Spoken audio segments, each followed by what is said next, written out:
Barreskrim Polri juga mengatakan akan turun gunung untuk bisa membantu pihak Polda Jawa Barat untuk bisa mengungkap kasus ini. Sudah memberikan arahan. Nah, ini kita akan lihat bagaimana kabar terbarunya.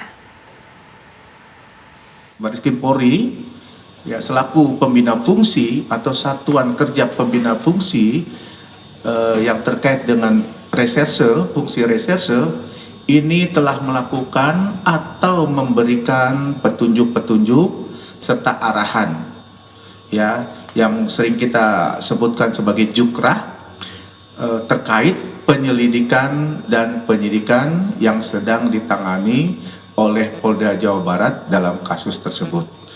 Jadi sekali lagi kami menyampaikan bahwa perkara tersebut masih ditangani oleh Polda Jawa Barat. Kami sudah baru saja tadi komunikasi dengan Kabid Humas Polda Jawa Barat tentang informasi dari teman-teman media ini. Jadi pada prinsipnya Polda Metro Jaya siap membantu mencari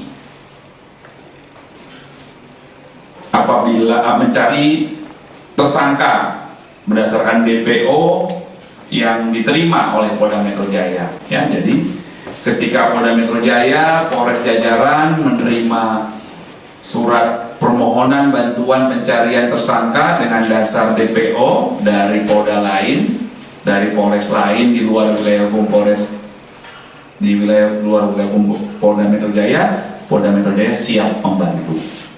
Baik, kita sudah mendengarkan bagaimana komitmen dari Barreskrim dan juga tentunya Polda DKI Jaya mengenai hal ini. Kita juga akan lanjutkan kembali perbincangan. Pak Ito, tadi kita sudah dengarkan catatan mengenai manajemen penyidikan yang disampaikan oleh Prof. Adrianus Meliala. Nah, melihat kasus ini juga sudah begitu lama sehingga harus ada penanganan yang berbeda dengan pendekatan yang berbeda pula. Pendekatan output bukannya pendekatan proses. Silakan Pak Ito.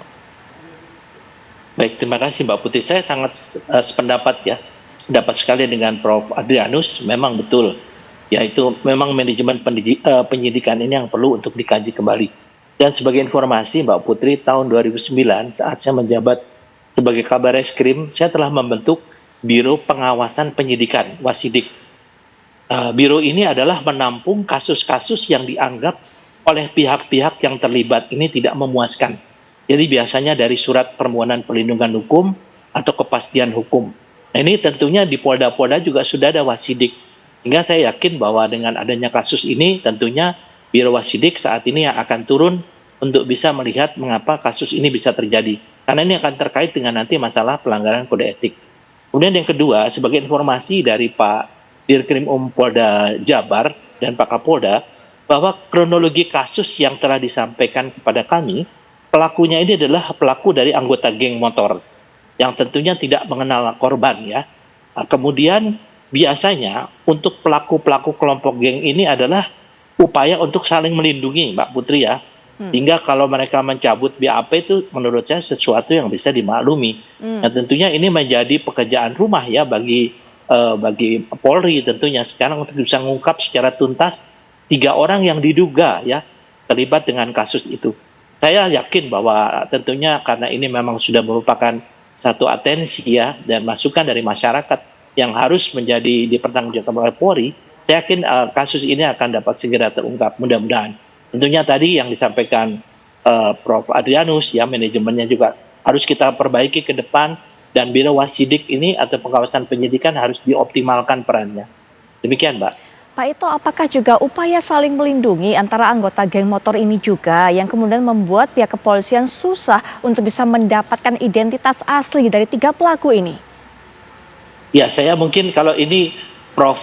Adrianus lebih paham ya tentang kalau sifat-sifat kalau mafia atau geng itu kan di seluruh dunia mereka itu mempunyai satu moto saling melindungi atau mungkin kalau mereka membuka ada resiko mungkin apakah keselamatan jiwa keluarganya atau pribadinya ya ini mungkin menurut pendapat saya Mbak Putri ya kalau mereka nggak kelompok geng motor kita tahu geng motor itu adalah solidaritasnya itu yang tentunya salah ya itu bahwa mereka pasti akan saling melindungi dan saling menutupi sehingga mereka menurut pendapat saya itu sampai mencabut BAP ini kebiasaan yang mungkin pernah saya tangani juga dulu penangani satu kelompok yang merupakan kelompok geng ya, mereka tuh saling menutupi ya. Saya kira mungkin ini yang bisa disampaikan secara psikologis oleh Pak Adrianus Meliala. Demikian, Mbak. Baik, nah Prof Adrianus punya catatan juga mengenai hal ini mungkin, Prof? Jadi kalau tadi Pak Ito berpikir bahwa kelompok geng motor itu adalah kelompok yang kohesif, solid, dan saling melindungi, maka yang mungkin juga terjadi adalah sebaliknya. Ini adalah kelompok longgarin, ya. Ketemunya hanya di satu tempat, saling tidak mengenal sebetulnya, hanya punya minat yang sama, sama-sama punya motor dan punya musuh yang sama, maka mainlah mereka. Tapi tidak saling mengenal, tidak tahu siapa musuhnya. Yang punya musuh secara pribadi adalah 3 orang ini aja nih. Itu yang konon katanya pernah dibuat sakit hati oleh almarhum, konon katanya begitu ya. Nah, sementara yang lain-lain tidak kenal secara langsung. Nah, alhasil kemudian kalaupun misalnya ini satu analisa yang lain ya, kalaupun kemudian semuanya menarik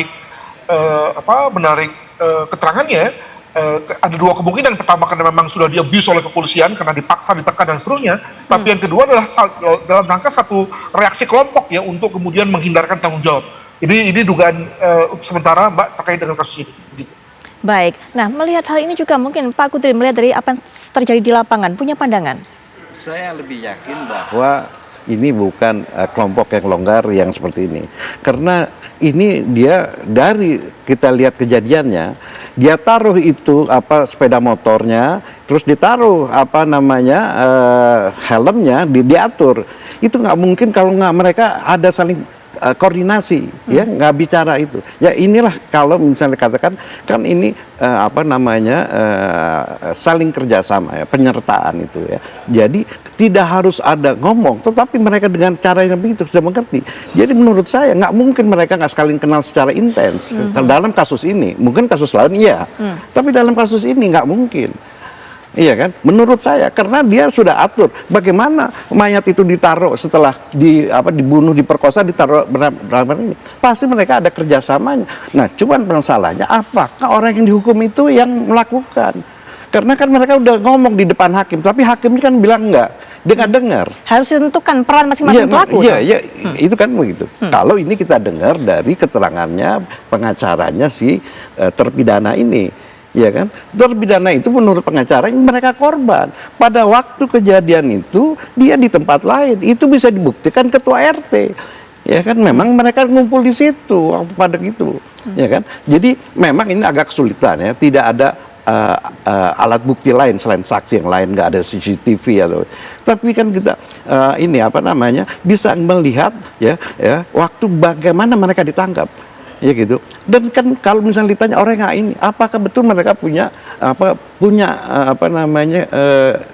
track record? Dia pernah ikut geng itu. Kalau dia nggak pernah, katanya dia malah buruh. Ya bukannya geng motor. Bagaimana buruh bisa ikut geng motor?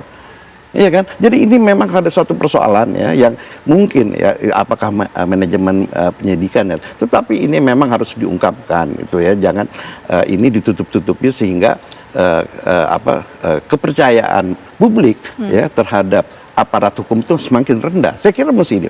Saya juga percaya apa yang dinyatakan Pak Ito dalam waktu yang cepat ini akan terungkap.